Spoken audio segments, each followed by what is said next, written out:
ব্যবহার করে নিতে চাইবে মানুষের জনপ্রিয়তা, ভোট, রায়। কিন্তু আপনারা খেয়াল রাখবেন, দেশের সংস্কার চলছে।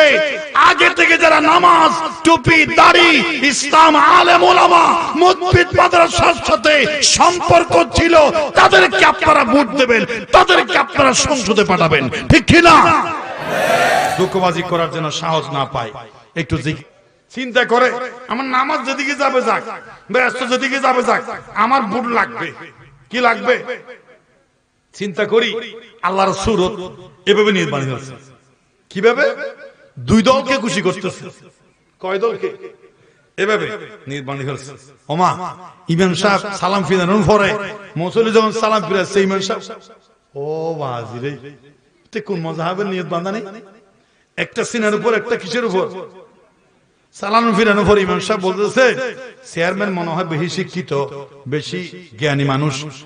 আমি তো স্যার মাযহাবের কথা শুনেছি, হয়তো এর বাইরে কোনো মাযহাব থাকতে পারে, এটা কোনো মাযহাব হইতে পারে। সালাম ফিরে জিজ্ঞেস করবো এটা কোন মাযহাব। ইমাম সাহেব তাকিয়ে আছে, চেয়ারম্যান কখন বাইর হবে। দরজার মধ্যে কি বলছে, চেয়ারম্যান সাহেব কথা শুনতে। কি কথা? আপনি যে নির্বাচন, এটা এখানে একটা, এখানে একটা, এটা কোন মাযহাব? আমি তো সব জানলাম, কোনো কথা নেই, আমি সব লেখাপড়াও করছি রে, হয়তো আমার পড়ার বাইরেও থাকতে পারে, নিশ্চয় আপনি কোনো কিতাবে পাইছেন, এটা কোন নতুন মাযহাব হবে। ওইটা কোন মাযহাব নির্বাচন একটু বললে আমি একটু আপনার থেকে একটা মাসালা শিখতাম আর কি, একটা মাসালা। তাই চেয়ারম্যান সাহেব বলতেছি, ইমাম সাহেব এর লেখাপড়া করে কি লাভ, এই সহজ মাসালাটা বুঝেন না, এটা কোন মাযহাব জানেন না, এটা হচ্ছে ইলেকশনি মাযহাব। কি মাযহাব? ইলেকশনি মাযহাব। এরকম কিছু সুবিধাবাদ আল্লাহর নাম নিতে ওই স্লোগানও লাগাই দেবে, আল্লাহ আল্লাহ জিকির করো, অমুক জায়গায় কোথায় ভোট মারো, হ্যাঁ আল্লাহ, হ্যাঁ অমুকে করে আল্লাহ আল্লাহ, এই বিসমিল্লাহ বলে মারো।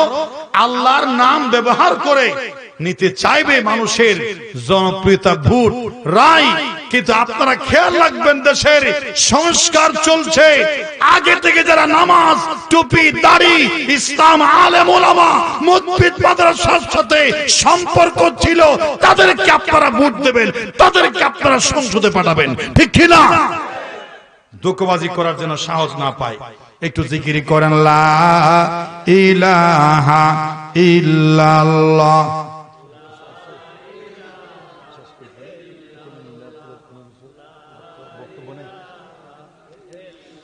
লা ইলাহা ইল্লাল্লাহু মুহাম্মাদুর রাসূলুল্লাহ।